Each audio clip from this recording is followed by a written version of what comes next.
to Numbers. Praise God. Numbers chapter number 13. It's here in Numbers, my God, that Moses has now come. It's here in Numbers, my God, that God has walked them to the door of opportunity. It's here in Numbers that they have come, and now they're standing, my God, on the porch almost, looking over into their future. That future so close they can touch it. That future so close they can taste it. And they come around and say, now God, if you will, give us that we might go over and search the land to see if it's the land that you've given us. Let me tell you, my brothers and sisters, this is my insight. Now, I know the Johnson brothers may want to disagree with me. These renowned scholars, they're not going to agree with what I'm going to say. But since I'm out here, can I say it? Praise the name of the Lord. Let me tell you something. I don't believe that God waited and tell Abraham that almost to the promised land, and then turn around and say, whoop, you don't look like he gonna make it. I better create a promised land because he's almost here. I don't believe that for one moment. I believe that the promised land was created before Abraham ever got word. I believe that the land, the promise was already there. It was created in the mind and the heart of God. He had already allowed some people to sit on the land, but they were just caretakers till it was shown up. I'm trying to tell you that, listen, Abraham was not waiting on the promised land. I'm trying to tell you the promised land.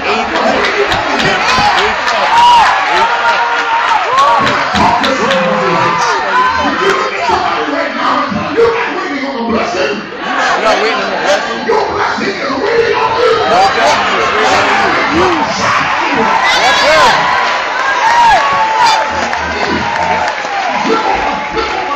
Somebody and tell them, give me just a moment. Give me just a moment. To shout about what's waiting on you. To shout about what's waiting on you.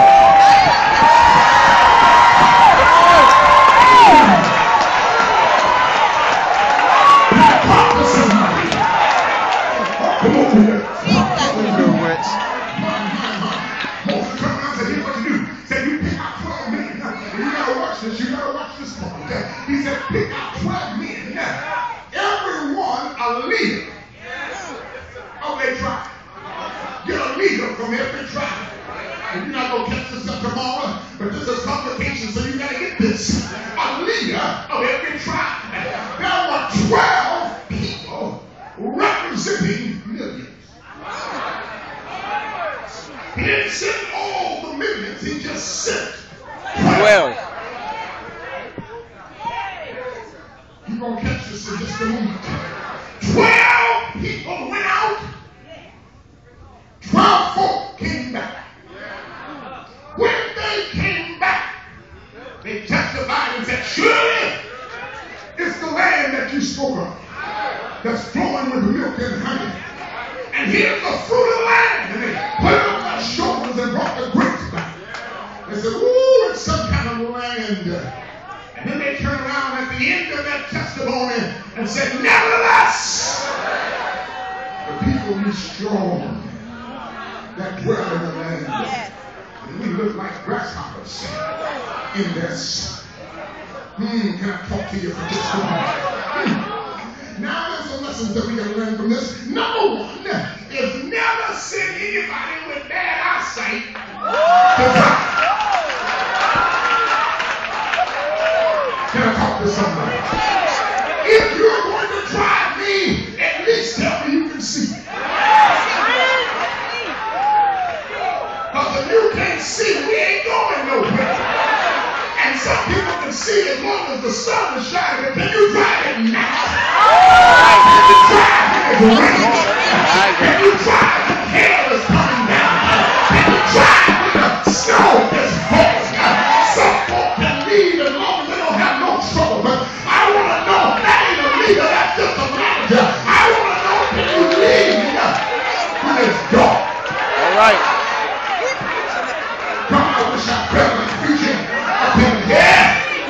Are you with me here today? My God, send out 12 men. All of their hope and confidence was in them. They had so much confidence in them that they took them at their word.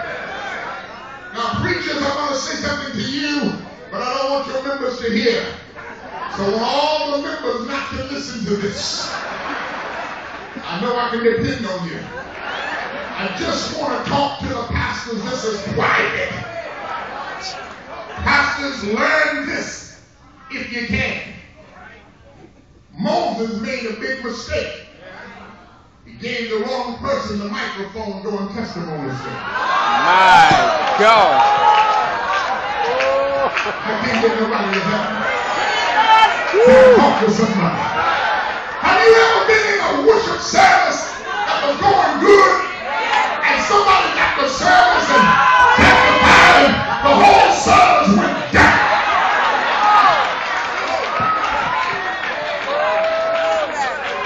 The Clark sisters couldn't bring it back. Ray Chapman couldn't wake it up. I ain't heard nobody today. The whole many pastors are not telling the truth. And then when they get the mic and you want to reach for it, they walk and then start walking. And when you try to get close to them, they're going to speak in their tongue. And then you go back to killing the church.